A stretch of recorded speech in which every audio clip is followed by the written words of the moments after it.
She said, Andy, you're taking me home. But I knew she planned to sleep alone. I'd carry her to bed, sweep up her hair on the floor. If I'd fucked her before she got sick, never hear the end of it. She don't have the spirit for it. We drink these drinks and laugh out loud, bitch about the weekend crowd, try to ignore the elephant somehow.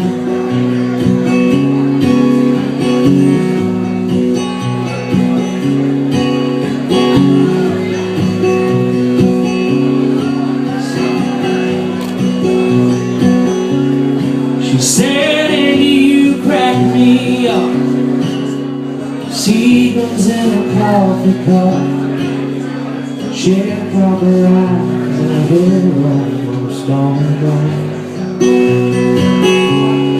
When she was drunk, she made cancer jokes, made up her own doctor's notes, surrounded by her family, and I saw that she was driving home. And I'd sing her a classic country song, she'd get high and sing along, but she don't have much voice to sing with. We burn these joints in effigy and cry about what we used to be, try to ignore the elephant somehow.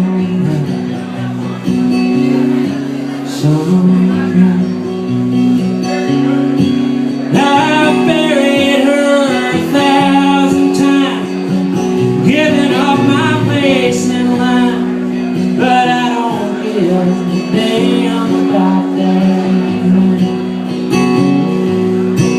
There's one thing that's real clear to me: no one dies with dignity. We just try to ignore the elephant somehow. We just try